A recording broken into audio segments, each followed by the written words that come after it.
Hi, I'm Brian Dressler, Director of LOYS Downtown Adult Autistic Educational Services located in beautiful downtown Greenville, South Carolina.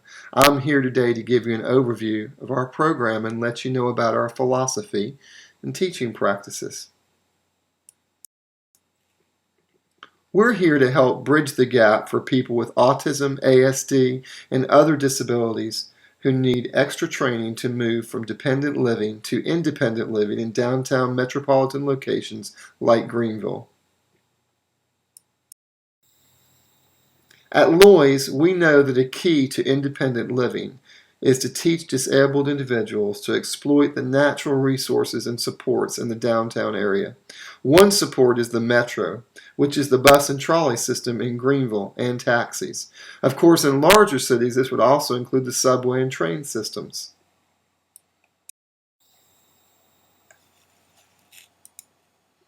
Another major support is the people. The sheer amount of people available per square foot in downtown areas is probably the best natural support cities have to offer. I put myself in my students' shoes when I visit cities both in the United States and Europe. For example, I consider myself disabled in New York City when I can't find my way around on the subway. I'm certainly disabled in Europe, as I cannot speak, read, or understand the language, besides not knowing how to get around on the metro system. Even adults with high-functioning autism, like Temple Graham, say that although they are very verbal and educated in English, that pictures are still their first language. So I can see the similarities between them and me, not speaking and reading English as a first language.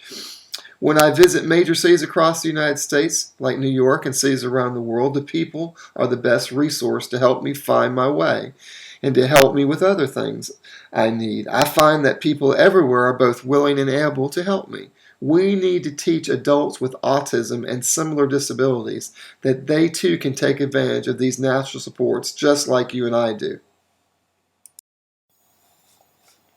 I'm a strong proponent of self-awareness and self-advocacy.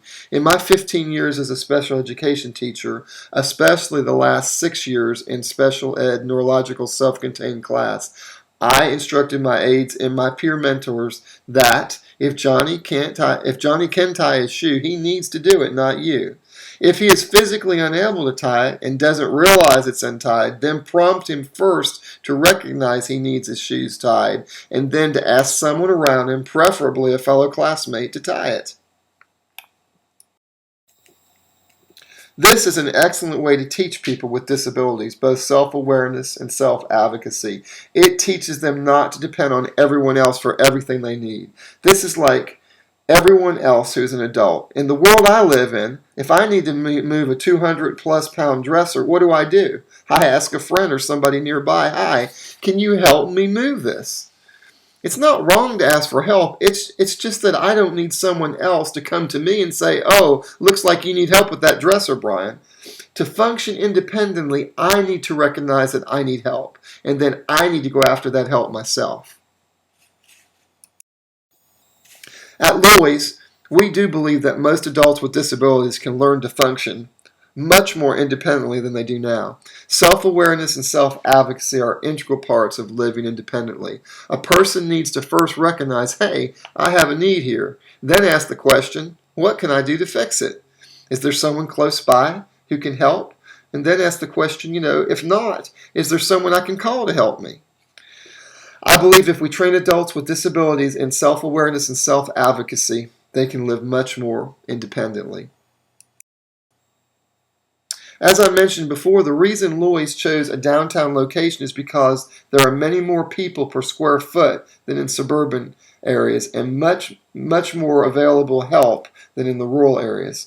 If I am in New York City as a disabled traveler and I don't know which subway line to take, I'm going to be able to find someone who can easily help me. Maybe not the first person, but within a minute, I'll be able to find someone to help me with my problem. I do this all the time in major cities. I understand how to read a subway map, but it's so much simpler and quicker to find someone at hand to help me. By the time I figure it out, especially if making a transfer, the train could have come and gone, and there I am waiting for another train to come by. It's the same way with the buses. I believe that we can teach adults with autism and similar disorders to successfully advocate for themselves in downtown locations. At LOYS, we are against teaching disabled persons to be helpless. This is called learned helplessness. In other words, you as a parent, mentor, or a teacher can accidentally teach people to become and stay helpless. It's like the old adage, give a man a fish and you'll feed him for a day. Teach him how to fish and you'll feed him for a lifetime. The problem with tying disabled people to contrived supports like mom, dad, brother, or teacher is that at some point in time, these people will go away. It's the same if a person is taught to depend on special government programs. At some point, government funding may and will be cut. Then those services may and will go away.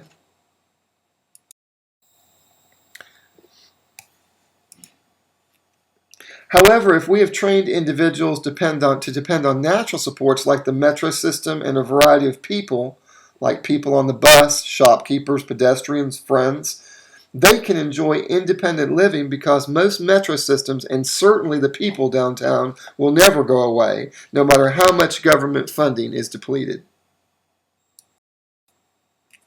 As far as social skills and functional skills training, LOYS must use contrived supports like teachers and volunteer mentors to teach and help and prompt individuals to perform the correct, socially acceptable behaviors. Although we must use the contrived support of teachers and mentors temporarily, LOYS believes we can move these students from contrived supports to more natural supports. At LOYS, we use the principle of prompt and fade. For example, when a student makes a purchase and the cashier says thank you, the autistic student may not realize she or he needs to say you're welcome. So we may pull out a business-sized card with a visual textual clue, you're welcome, and show it to the student.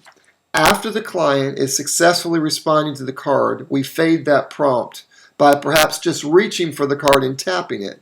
Then we fade it farther by perhaps only tapping the card while it's still in our pocket. Finally, hopefully, we can totally stop using the cue card and the student, because of fading support, will independently realize when she or he hears the natural support cue, thank you, she or he needs to say you're welcome. This would be an example of how we teach incidental social skills. At LOYS, we believe in teaching social skills on the spot. We do not spend much time in class teaching social skills because that is all contrived. We strongly believe we need to teach social skills and other functional daily living skills out in the community, as students need to know it during the actual task in the community. Remember, individuals with autism learn by seeing and doing.